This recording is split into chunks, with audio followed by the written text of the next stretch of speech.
Hello and welcome to BharatShakti.in. I'm Brigadier Chatterjee. We are back with a book review series, and today we're going to review a book which is very interesting. It's about a country which is our neighbor, very important for us, Nepal to be precise. The book is Bridging Borders, India-Nepal Relations in a Changing Geopolitical Landscape. The book has been written by General Shaukin Chauhan. Welcome, General Shaukin Chauhan. Welcome to Bharat Shakti. Thank you, Brigadier Chatterjee. Thank you very much. I must say you've written a wonderful book, but let me just introduce you a little bit to our audience before we go ahead. Firstly, General Chauhan is from the Gorkhas, and he's become a Gorkha. He's lived with them all his life, so actually you can't have any other identity. Gorkhas are very overpowering that way. Well, he's been the DG Assam Rifles, but before that, he was also the defense attaché in Nepal, which gave him a very intimate knowledge and feel, I would say, of the Nepalese people, their culture, Indo-Nepal issues, etc., all of that. And in addition, after retirement, he's also been heading the ceasefire monitoring committee, which has done its own job over there to keep things peaceful. Well, welcome to Bharat Shakti. Welcome. Thank you. Thank you very much, Brigadier Chatterjee. Enjoyed writing the book and enjoying speaking about it. Yeah, my first question is about that. How did you come around to writing this book, quite a fat one at that? And well, I've been through the book, I won't say line by line, but then quite a bit of it. It's very interesting. It flows very beautifully. One can read it like as if it was fiction. It's so interesting. A great honor, sir, for firstly having read the book and secondly having called me to speak about it. The book is actually, as you said, I'm a Gurkha, right? I was born in the Gurkha Regimental Center. So I'm actually a second generation Gurkha officer. And having been born in the Regimental Center, my first actual spoken language was Nepali. And my interaction at that time in 1958 in Dehradun, where I was born, was with soldiers who were veterans of the Second World War. So one grew up listening to them, talking about their time in Burma, talking about situations, talking about their gallantry and bravery in various battlefields. Actually was the beginning of the interest that I had with the Gurkha Rifles. Subsequently, I'm the third generation in the army. My grandfather, and then my father and me. And when I was in the IMA, almost immediately the commandant of the IMA offered me 11 Gurkha Rifles, which was his regiment also and my father's regiment. So it was but natural that I would follow into the footsteps of my father. And the thing about Nepal is, as you said, the Gurkhas are overpowering. Their love, their bravery, their gallantry, their stories, all overpower you. All the senses are overpowered. They are during Dasera, during festivals. They're the singing, dancing soldiers. Their songs, their music takes over, and you learn their music, you learn their songs, you sing their songs, you dance to their songs. I think the hill people, they have more music in them. Amazing. And as I was growing up, sir, I had this one soldier of mine who was my buddy, Dal Bahadur Rai, actually, I remember him very clearly, who died of blood cancer as a young soldier. So before dying, he actually told me, he said, Saab, I want the AGIF check to go to my mother and not my elder brother. And I told him, I will go to Nepal and give it to your mother. Army Group Insurance. Yes, it was 75,000 rupees. It was a check. So I took leave in 1983 and went to his home in Nepal. That's very wonderful gesture, I would say. And that is the beginning of my learning about Nepal, sir. I remember, I think it was the 8th of December, when we were standing to cross the Arun River, and we realized that the Maji, the boatman, had gone across to the other side. And he had There was no way to get to the other side. Late 8 December, very, very cold in eastern Nepal, sir. So I was looking around for a place to stay. We finally found some house 1 kilometer away. And I remember the lady, a young lady with a small child, allowed us to stay in her house for the night. Wonderful people. So when I asked her, I said, next morning I asked her, I said, why did you allow 2 strange men? And she said, and that's an answer that stayed with me now for 45 years. She said, elder brother, Dai, when I was told you're an Indian Army officer, I thought to myself that God had come home, and gods don't do wrong things. So that's the time I actually fell in love with that country, sir. Definitely. I mean, tremendous amount of... You know, sir, and later, as you said, I was lucky to be posted as the defense attaché during the Jan Andolan period. And I noticed and I observed that a lot of talk about Nepal, even in the embassy, even at that level in Kathmandu, were based on false premises. Many times I had to tell the ambassador that I don't agree with this, and this is the actual situation. The reason is I speak Nepali, I speak dialects. I have gone all over Nepal, and I can tell you that what so-and-so is saying is incorrect. And this is the actual true picture. And I told him one day, I said, you come with me. I'll take you to our soldiers and you see what the truth is. So when I saw that there was a lack of knowledge there, sir, even in the embassy, that I resolved to start writing about it. So that's the start of this book. Right, let's walk through this book. I'm not going to be specific about your chapter wise, but there's a lot of analysis that you've done, yes, the issues that you've addressed. So I'll pick up just a couple of issues and then, yes, possibly just toss them over to you and up to you how you play ball with it. Well, first and foremost, Indo-Nepalese relation. This, everybody gets on the same page. And give us a little bit of its history, give us a little bit of how it's been influenced more by what are the incidents that are important. So, in reality, India and Nepal are the same people. You go back to history, 2000 years, our language is the same, our script is the same, the gods we worship are the same, our festivals are the same. Why aren't we together? Right? So you go back 2000 years ago, you will find that the same people have assimilated there as was this side. The second issue is the strategic location of Nepal. It is on the Indo-Gangetic plain. The Indo-Gangetic plain is the soul of our nation, sir. It's the most fertile land. It is from where our civilization started. Who is on the top side is Nepal. And Nepal is actually a buffer between us and Tibet. And now that Tibet has been annexed by China, it is the buffer between us and China. Occupies an amazing strategic location as far as India is concerned. So you have the same people, you have the same religion, you have a very important part. All of Nepal's rivers flow into India. So all her waters actually irrigate the most important part of our land.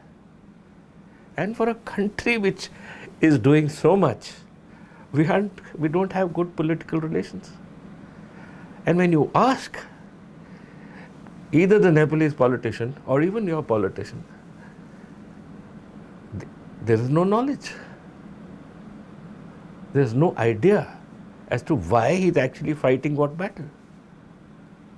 And once I started reading and once I started researching, is the time when I realized that I needed to do much, much more. And therefore, when I thought that I should do my PhD, which is sometime in 2014-15, I chose India, Nepal as a subject for my doctorate. And I researched it, I read about it, and based on that, Based on my doctorate, based on my research, based on my experience, I wrote this book. But we are extremely close as people, sir. We should have been in the best of relations. We get a lot from Nepal. 128,000 Nepalese origin soldiers get pension from India. That's 4,000 crores, which is a sizable percentage of their GDP, is directly given to Nepal from India for the pension of our old soldiers. Besides, of course, the serving. Besides, of course, almost 1/3 of Nepalese who work in India. So it's a paradox. Our relations actually should be and are very, very close. But politically, we are drifting apart, and China is taking advantage.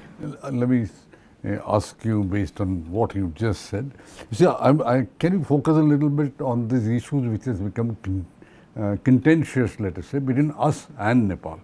Maybe for unnecessary reasons, whatever, whichever way you want to look at it, but there are contentious issues between these two countries. Which are these? First, of course, is the most recent one. It has been there since 1947, the boundary issue, based on the changing course of the Kali River. The Kali River is a mountain river. Mountain rivers change course. The British, when they defined this boundary post the Anglo-Gorkha wars in the Treaty of Sugauli, and when they pushed Nepal into and said west of the Kali River, they talked of the center of the Kali River. Mountain rivers change course. So this is the 8th or the 10th change of the course. And either us or them are not doing this correctly. We're not interpreting this right. It's about 400 odd kilometers. It's something we should have been able to sort out between two friends. And I feel it still can be sorted out based on knowledge. It's just a course river change. That's the most contentious at the present moment. I won't talk of Lipu Lake Pass and I won't talk of the other issues.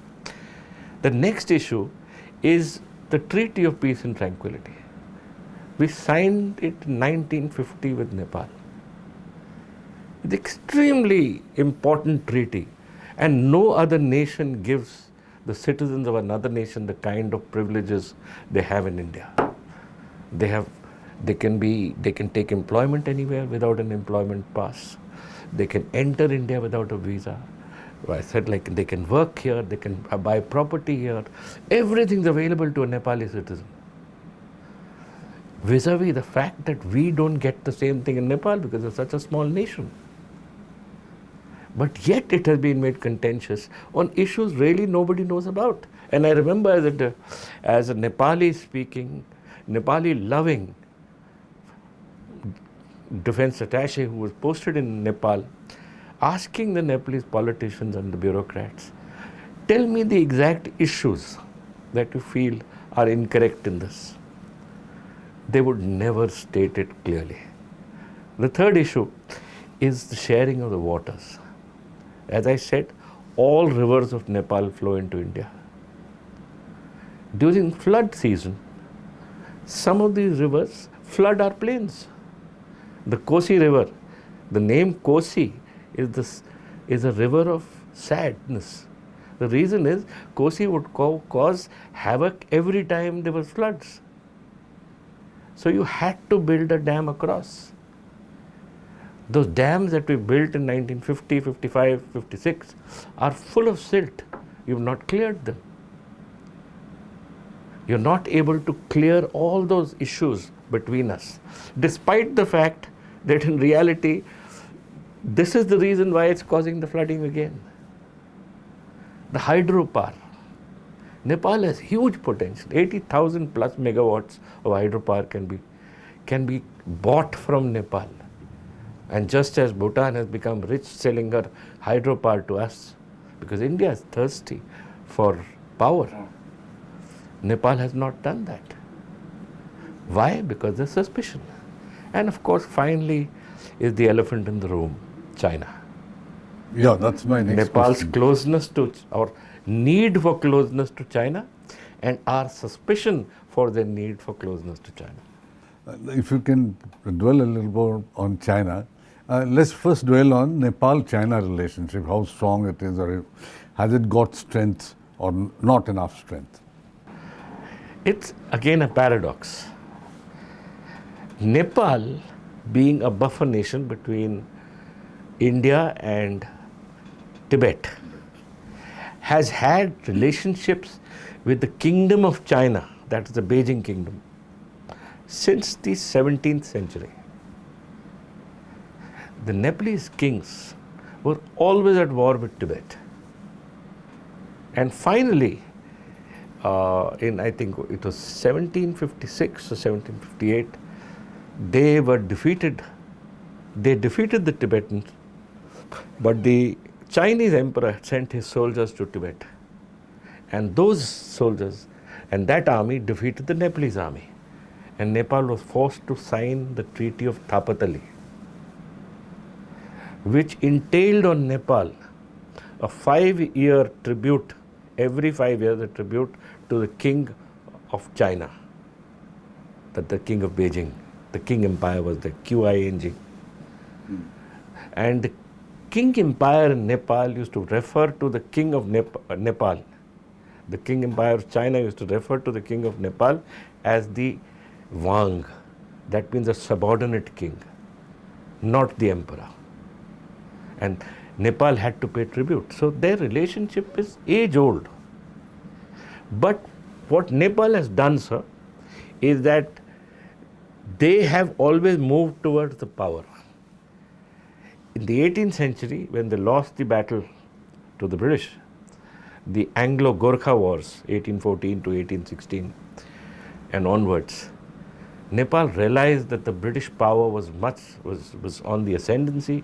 The Chinese emperor was losing, and therefore shifted their allegiance to the British power. And that created a gap between them and China. And this continued till the final freedom for India, that is 1947-48, when the power of the British was at its apex. Till 1962, Nepal stayed with India because it was very important for India to keep Nepal with us because she's on our side of the Himalayas.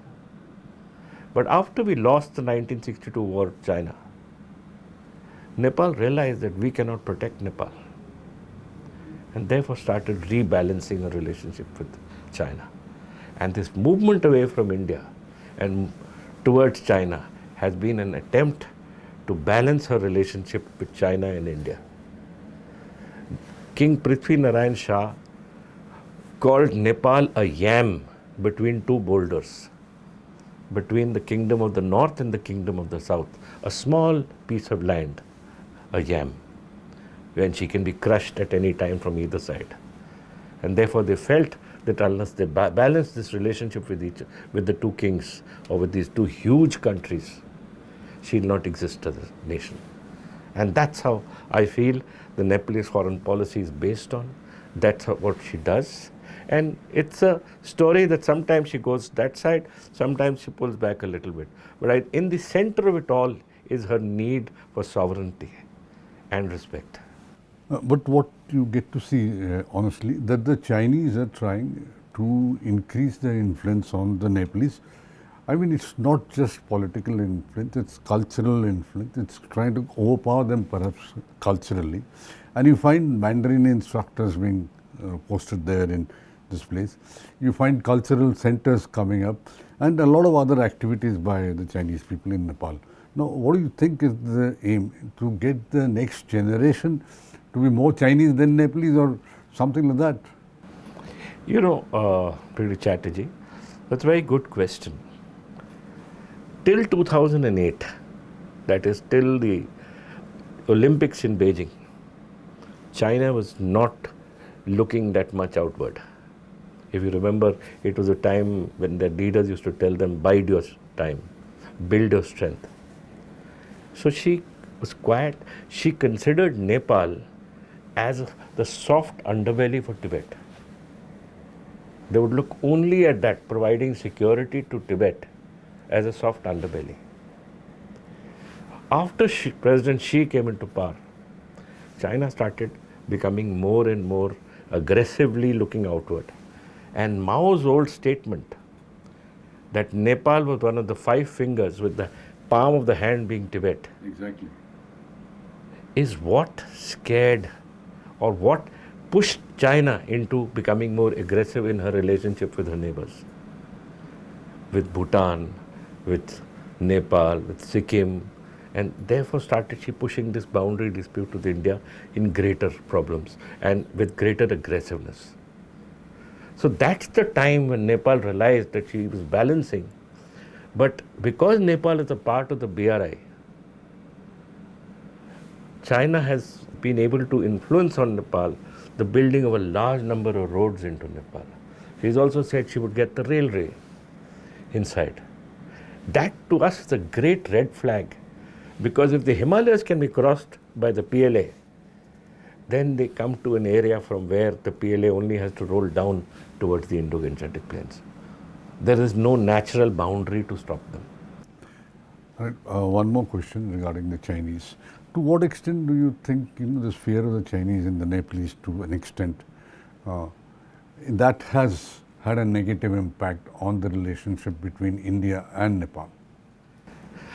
It should not be, sir. We're a powerful nation. We're a very strong and powerful No, I'm nation. talking about how does it influence the Nepalese? Exactly. We are a strong power. Yeah. Right? We should have the ability to say to Nepal that don't worry, you're a part of us and we'll protect you. See. Nepal does not seem to think we can protect them, and therefore continuously, at least her present generation of leaders, curry favor with China. But Nepal has played this game. It's a game.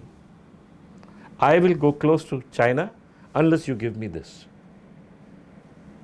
But she doesn't know that China is a different game to play. And she can play this game with us and we might change over. But once China takes something, she doesn't give it back.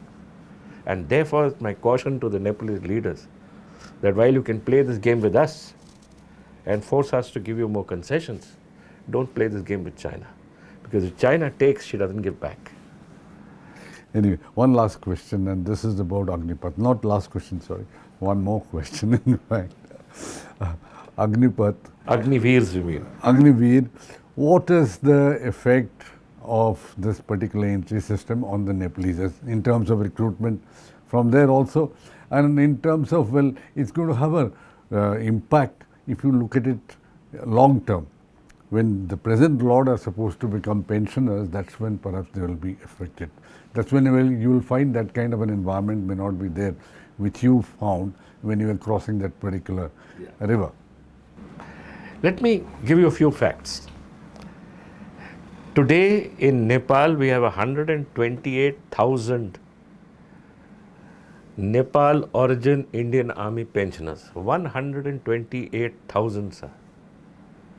If you multiply it by a factor of 6, which is the number of people depending on this pensioner, you come to something like 10 lakhs in a country which is total population of between 23 to 27 million. The effect on its GDP of 4,000 crores is more than a few percentage points. That's the first issue. The second issue is the India-Nepal border is open. You cannot have inimical elements on the other side. With our soldiers and ex-soldiers who are the richest people of their village and the decision shapers and opinion shapers in all the villages along the Middle Himalayas, a lot of problems were being prevented. Thirdly, the children of our Nepalese soldiers are educated in India and occupy areas of influence in Nepal, which we don't take advantage of. We must continue recruiting from Nepal. This cycle must continue. It should be a generational issue with us. I spoke to my men in 2018. I remember going to Nepal to my soldiers to say goodbye just before I was retiring. And I asked them a question. If there was a problem between us and China, between us and Nepal, who would you support? And they all said, sir, that, sir, India is where we are. Our heart is with India. Nepal might be my country, but हमने नमक भारत का खाया है. That is telling. He will help you. You have such a fabulous of people who love you, who owe you everything, who feel that India gives them everything. Because even during the Jan Andolan, I ensured that every month I would take the pension to them. It didn't stop. Regardless of the Jan Andolan anywhere, sir, throughout the time when I was a DA, and that was throughout the Jan Andolan, I made sure that every 3 months my pension camps would go, regardless of the Maoists being there or not. Those are different stories. But the thing is that we continued sending our teams, we continued sending our medical teams, we continued recruiting, we did everything. Why would we stop now? Because it gives us such great advantages. It is an advantage to continue this recruitment, sir. We must find innovative means to continue it. This relationship must continue. All right, one last question, and I'll request you to give it a very crisp answer. Any other points that you recommend should be there as part of the format for making our relationship with Nepal a little stronger at the military level or at the political level? I can only say, sir, knowledge, which is the reason why I've written this book. Okay. Once you have knowledge, once you have the wisdom to see that if we need to give more privileges to them, let's give it, because we need them on our side. And once we realize our power as a nation, it should make it much easier for us to deal with smaller nations. That's the issue. When you talk to my being a negotiator in the Naga peace talks as the chairman of the Naga ceasefire monitoring group, the one issue that I learnt there was first gain trust. First have trust. Base it on integrity. And after that, everything will flow.